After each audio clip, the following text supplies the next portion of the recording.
So we should be good. All right. Welcome to the first TS Training Systems interview. I am joined here by former CHS soccer player Sid the Kid. Thanks for helping me out today, buddy. No problem.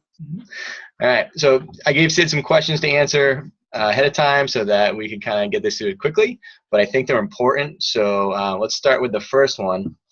Tell me, what was the best part of CH soccer and what was the hardest part of CHS soccer? Hardest part of CHS soccer.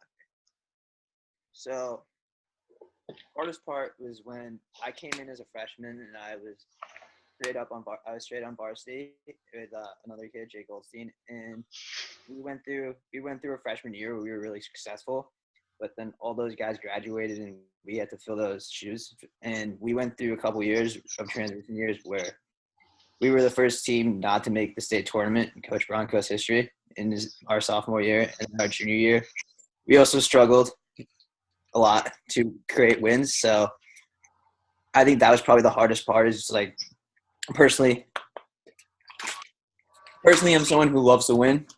So I hated losing for those 2 years. And it was a rough 2 years. We lost to teams like Lyman Hall and Global Cross, teams that we'd never lose to ever in our history of our program. So, and then I guess the best part of CHS soccer was probably my senior year where it all clicked together and we went 12-2-2, won the Hoosie outright. And so all the hard work that paid off to the 3 years, we finally got back the program to where it was supposed to be in a national or state level.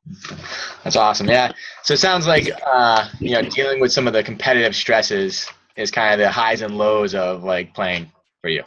Yeah. I mean, Nice.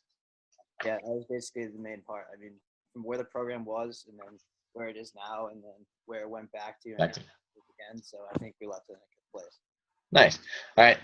So Sid is playing college now, and he just started. So give us some insight. What's the difference between college and high school soccer? I'd say the biggest difference between college and high school soccer is definitely the speed of play. So everyone is a lot quicker, everyone's a lot bigger, everyone's a lot more athletic, and these are the best of the best. These are athletes who are recruited that you're playing with, most of them. So there's no huge level of drop off. So I mean, you have to be technically very good and prepared. Like fitness wise, you have to be really prepared because a lot of college soccer is fitness. Because it's not just, and games just don't end in ties anymore. You can go 110 minutes with overtime. And I'd say you also have to your speed of play has to be higher than it ever has before. You have to know where the ball is going before you even get the ball because you get closed down so quickly at this level. Nice. All right. So knowing what you know now, what advice would you give to your freshman self?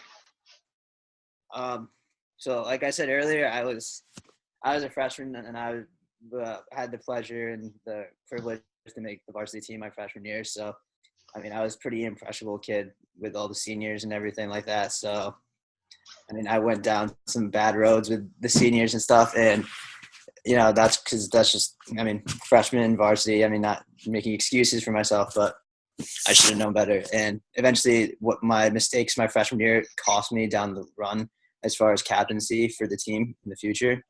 So, which I thought something that I earned throughout the 4 years, and it was taken away from me just because of one stupid mistake my freshman year. So, just telling myself just to stay focused on soccer, even when you're not playing, because you're still actively a part of this team, but it's hard. And it was hard for me because I went from playing 90 minutes all the time to playing maybe 20, sometimes 0, because I mean our senior class was so good. So I mean, I would just say stay focused to myself and if you keep staying focused, you stay out of trouble and like your patience will pay off down the road. Nice, man.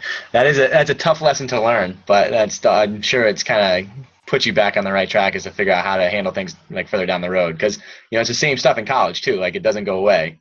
Right, and like right now I'm struggling for minutes right now, but I'm more focused for right now because of what happened my freshman year. I'm not going straight away because I know in the future next year I'm going to be a 90-minute starter eventually. So.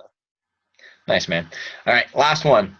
Who has helped you out the most through your path right now? Could be from any time period. I would say there's 2 people who really helped me throughout the whole college process and then everything that to be where I was at this level because my freshman year, there was no way I was playing in college. I was not good enough. So first of all, it was Coach Manny Oliveira. So he's an AFC coach. He worked with me one-on-one, and I worked with him, and I put in 100%.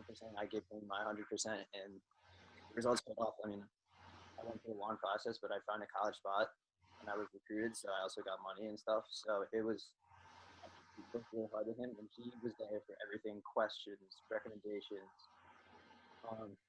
If I didn't get an offer at the school I wanted to be at, he told me to stay positive. So he was always there for me throughout the process. Plus, he was just a brilliant coach and developer. So he was able to turn me into a much better player that I never thought I'd be able to turn into. And then second would be obviously Coach Tom Sikowski because I was always – I mean, I think I was a buck 120 coming into my sophomore, junior year in high school, and now I'm about 150. So I didn't really know how to lift, or like I was lifting, but I didn't really know what to do, what to eat. And that part really helped turn it around for me because at this level, now I'm in college, like I even have to get bigger. And now with the stuff like he taught me, I'm able to do a lot more. In the weight room, I gain a lot more weight, and I'm also able to compete with players that are twice my size. Yeah. I won't take all the credit for that, Sid. You're a very determined person, so it's pretty easy just to tell you what to do and you go do it. And I also didn't pay you to say that, so that's actually really good too. But I know, I remember when I first started playing in college, and you're going up against kids that are like 6'1", 200 pounds. It's like you can't be 145 pounds and try to like win a ball. It doesn't work that way. So I agree with 100%. Well, man, I appreciate it so much, and thanks for helping me out with this. And that's the end of our first interview.